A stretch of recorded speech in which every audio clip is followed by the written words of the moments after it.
I was talking about the vibration. There are three types of vibrations: free vibrations, damped vibrations, and forced vibrations. Free vibration means it is the vibration which does not need any kind of force continuously. Once you stimulate a body to vibrate, it continues to vibrate on its own. We say that it vibrates with its own frequency. That is known as the natural frequency. Every vibrating body has the natural frequency. For example, when the thunder occurs, the window pane will vibrate on its own. And while traveling in the bus, you can observe that the footboard will vibrate, the window glass will vibrate, even if you do not apply the force continuously. A simple pendulum, if it is excited to vibrate once, it continues to oscillate or vibrate in a given medium, or there may not be the medium.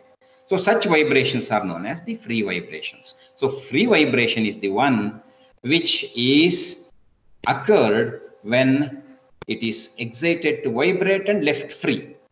We should not continuously apply the force, and it vibrates with its own frequency. That is the natural frequency.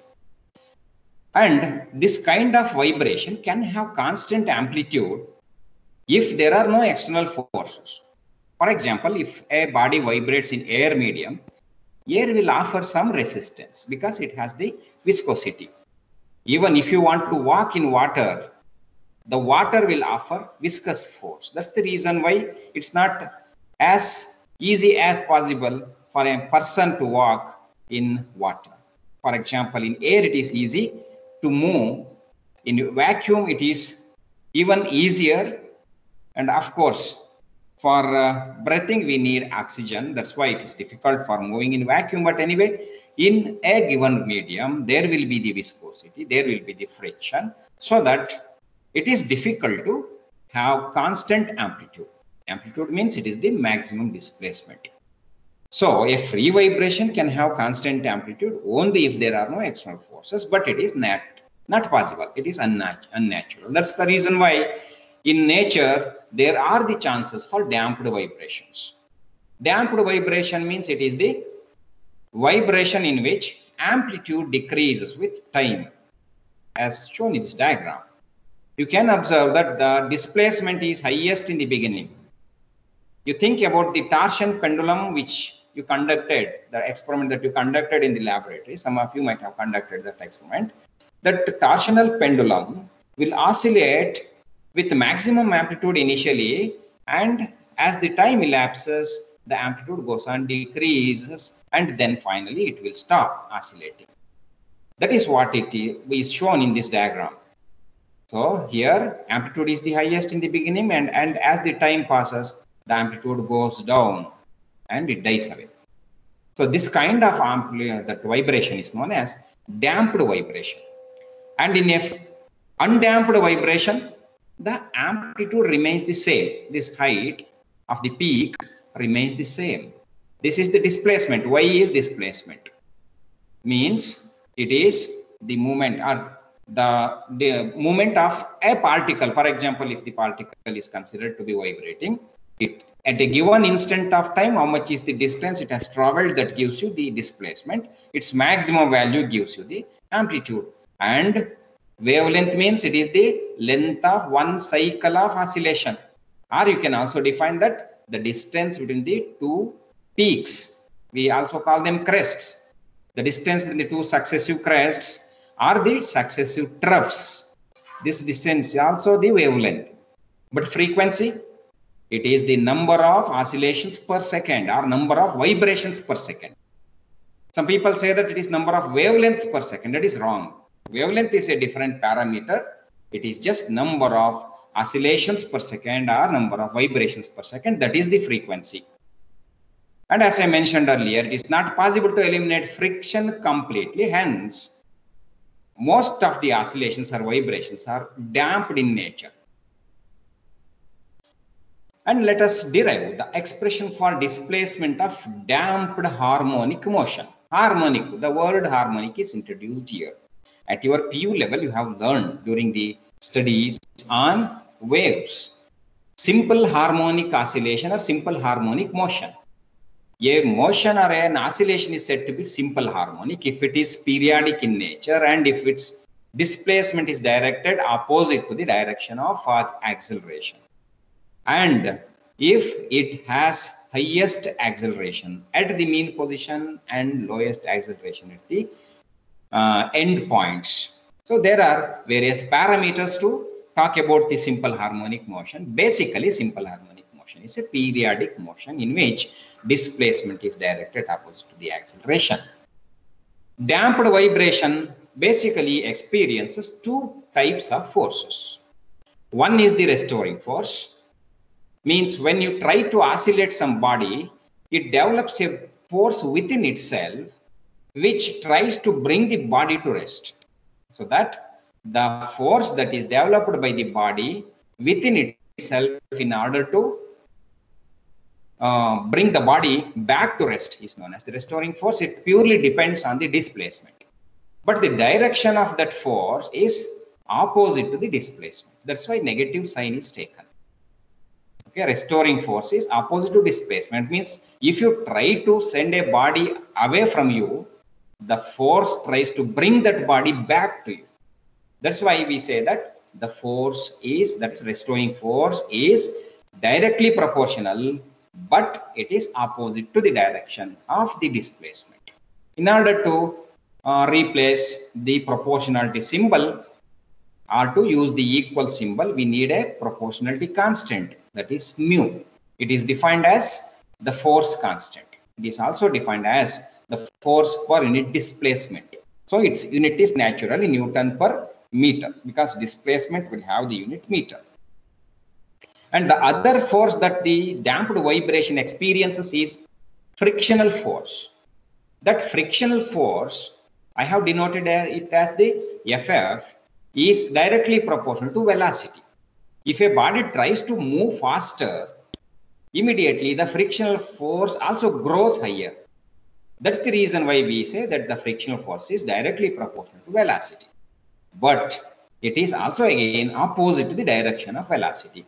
Means it is opposite to the direction of movement of a particle or a vibrating body. Hence the negative sign appears even in this term. And the proportionality constant is r, and velocity is basically defined as the time rate of change of displacement. That's why dy by dt is taken here in the place of v. So now you have the expressions for Fr, that is minus mu y, and expression for Ff, that is minus r dy by dt.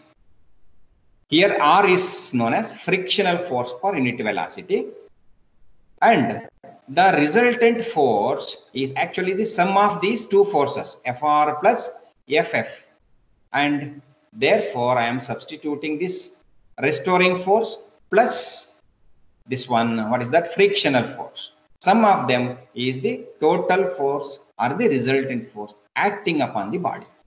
But according to Newton's law, force is mass into acceleration. Acceleration means what? It is the time rate of change of velocity, that is dv by dt. And so you know that v is dy by dt, therefore velocity is given by dy by dt and acceleration is given by d square y by dt square.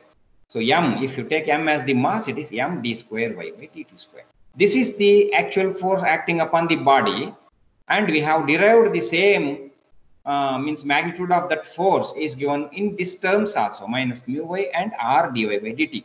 That means these two are equal to each other mathematically. M d square y by dt square is equal to minus mu y minus r dy by dt.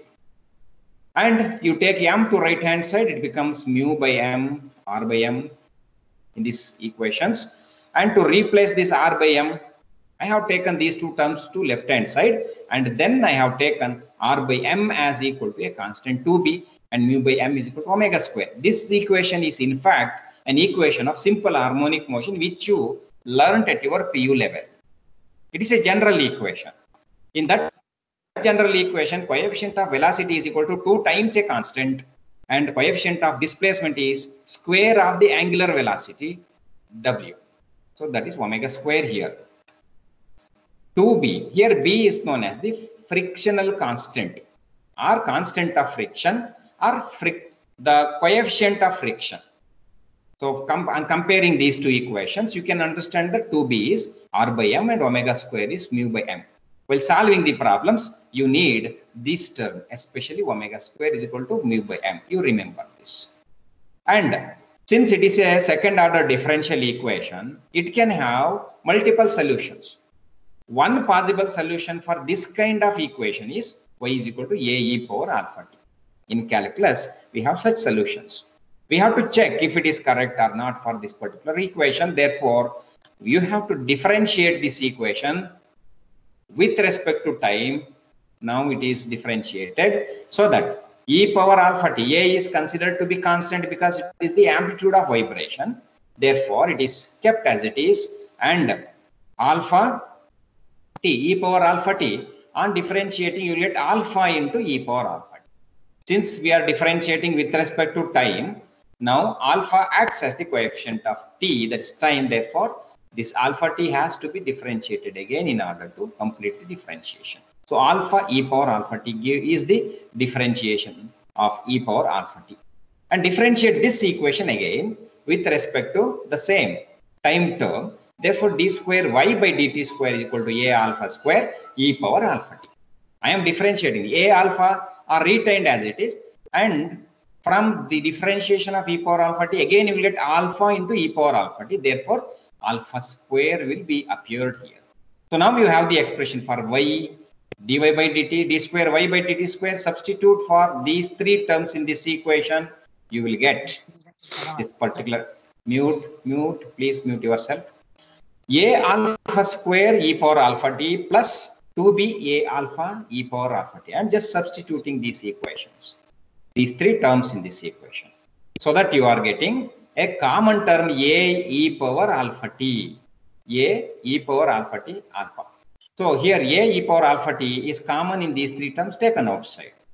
And in order to satisfy this equation, you have to take either a e power alpha t equal to 0 or this term inside the bracket equal to 0. But a e power alpha t should not be 0. Because if you think that it is equal to 0, y becomes 0, that is displacement is 0. But for a vibrating body, displacement cannot be 0. Therefore, a e power alpha t cannot be equal to 0. And the necessarily this second term alpha square plus 2b alpha plus omega square must be 0. This is a quadratic equation. It is like ax square plus bx plus c quadratic equation, so that it can have a square root, that is alpha is equal to minus 2b plus or minus square root of 4b square minus 4 omega square by 2. Please mute yourself. If you want, I call your name. Alpha is equal to minus b plus or minus, because after removing this similar term, you can get plus or minus square root of b square minus omega square. Now substitute for alpha in this equation. Since you have two terms, plus and minus, by taking minus b plus square root of b square minus omega square, you can have power, one power. And with minus, you will have another power. Therefore, you can get the expression for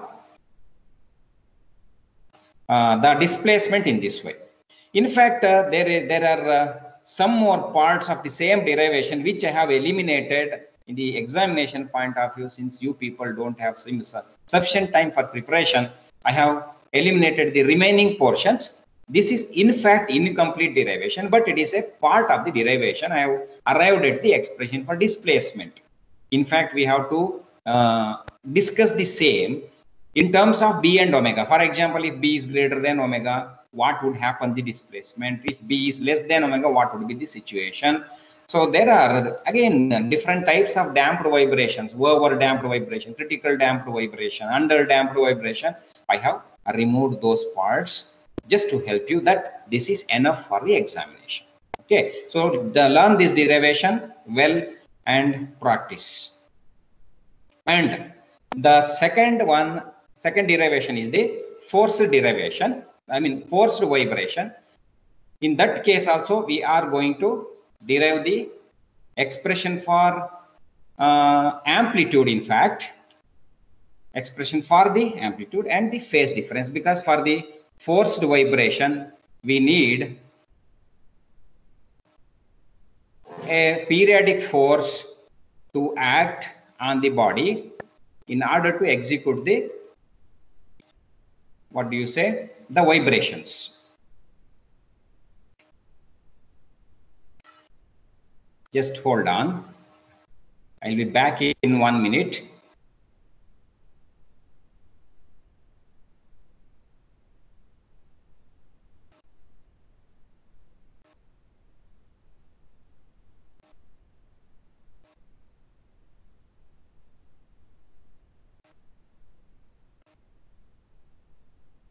Okay, I can find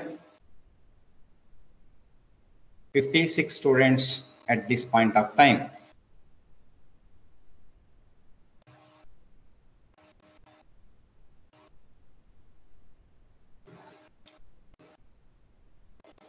Right.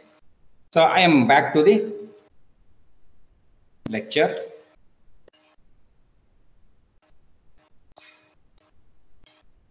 Forced vibrations. I was telling you about the forced vibrations. This is different from the damped vibration in a way in which we apply the force. For the damped vibrations, external force need not be applied continuously. Once the vibration is executed, that is enough. Force need not be applied continuously. And for the forced vibration, a continuous supply or the application of the force is required, and that force should be periodic.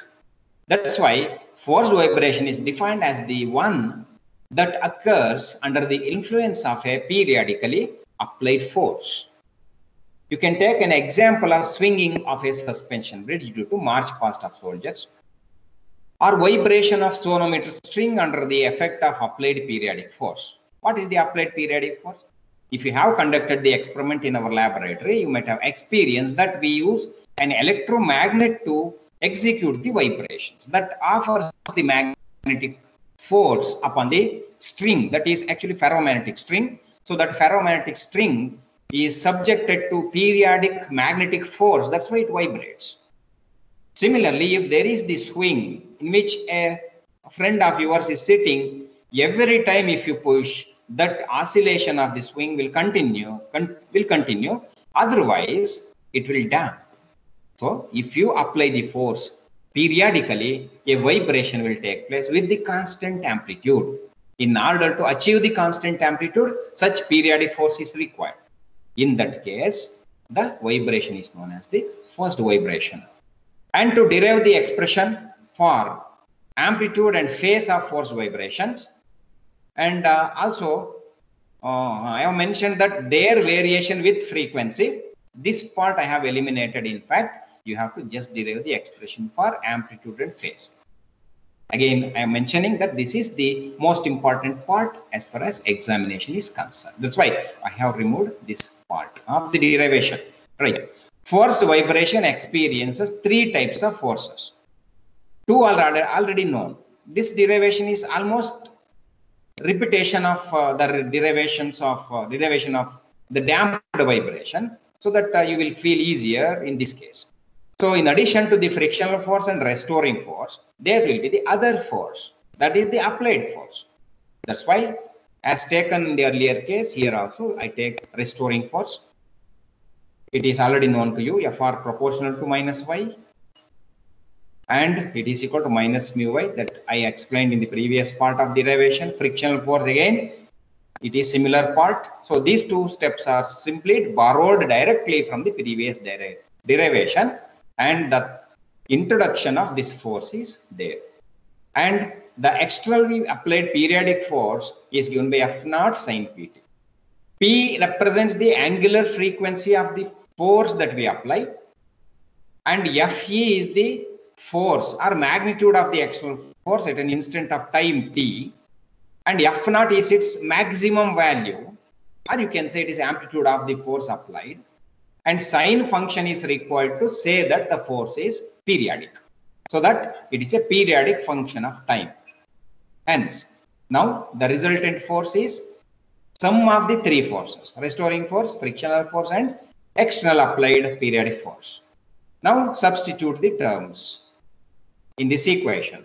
And again take the Newton's second law, that is mass into acceleration, and F is equal to mass into acceleration. And that is m d square y by dt square. Mathematically substitute in this equation, you will get m d square y by dt square, and the right hand side is same. And m should be taken to the right hand side, so that it becomes mu by m, r by m, and f naught by m. And in the last derivation, you have already understood that it is this r by m is 2b and mu by m is r. I think it's better to show this equation. You can observe here that r by m is 2b, mu by m is omega square, and this one f naught by m is taken as small f. You remember that this small letter f is not the frequency. It is the force per unit mass. The periodic force applied per unit mass is said to be small letter f. And I will solve a few problems on this force per unit mass, where you have to clearly understand that f is not the frequency. I am showing that 2b is r by m and omega square is mu by m, and f is equal to f naught by m. Okay. And this is again the second order differential equation, but in the last class RHS was 0, but here RHS is non-zero. When the right hand side is non-zero, it will have a solution of this kind. This is one possible solution. There are different solutions also. This is one possible solution that fits well with this equation. And in this equation, theta is the phase difference between the force that we apply and the body that vibrates. Body is vibrating with a phase and force is applied with a phase. The difference between those two phases is known as the PHASES phases, is the theta. And other terms I have already explained. A is representing the maximum value of y, that is the amplitude of vibration. And now differentiate this equation, because we need d square y by dt square, dy by dt, and y. Therefore, differentiating this equation as we did in the previous derivation, it is differentiated with respect to time. Therefore, sine function on differentiating gives you cosine function. That's why it is here. Pt differentiated to get p. Similarly, differentiate this again with the time t. So you will get minus ap square sine pt minus theta. And now you have expression for y. Put it here, dy by dt in the place of dy by dt here, d square y by dt square in this first term, so that you will get this equation. And on RHS, it was only f sine pt. I have taken minus theta plus theta. It doesn't make any difference, but this is helpful for comparing the left hand side and right hand side, because left hand side has sine pt minus theta, cos pt minus theta, and sine pt minus theta again. That's why we need pt minus theta and RHS to compare the LHS and RHS. That's why I have taken. And this is like sine A plus B form. This is in the form of sine A plus B. Sine A plus B means what? Sine A cos B plus cos A sine B. Using that equation, means formula, we are expanding this equation. F is common. That's why I am writing F on in both the terms. So left hand side is simply kept as it is, but I have taken the common terms outside. Sine pt minus theta, sine pt minus theta is common in two terms. That's why it is expressed here. A omega square, and a p square. It has negative sign, so that minus p square is here. Similarly, this is just kept as it is. And now compare the coefficients of sine pt minus theta and cos pt minus theta. Here sine pt minus theta, here this side, sine pt minus theta has f cos theta on RHS, and here sine pt minus theta has only a omega square minus p square. So that you will get this equation, a omega square minus p square equal to f cos theta. And by comparing the coefficients of cos pt minus theta has f sine theta. Here f sine theta, and here cos pt minus theta has 2BAP. That's why I have written 2BAP equal to f sin theta. So these are the two equations we have got on comparing the two relations. Now, I am adding the two equations, a omega square minus p square whole square and squaring and adding. Therefore, what happens, right hand side, f square cos square theta plus f square sin square theta will be there.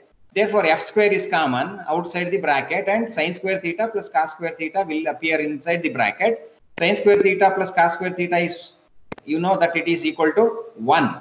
That's why RHS is simply f square.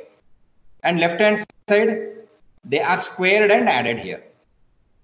Now, from the equations, you are getting from these equations, that is a is equal to f by square root of omega square minus p square whole square plus 4b square p square. From this equation, if you just rearrange this equation, you will get this expression, right? And then, because here a square, in this equation, if you take a square, it cancels. No, not cancels. You take the common and simplify, you will get this equation. This is the expression for amplitude. This is what we needed according to our title. And you need the phase difference also. Just you divide these two equations.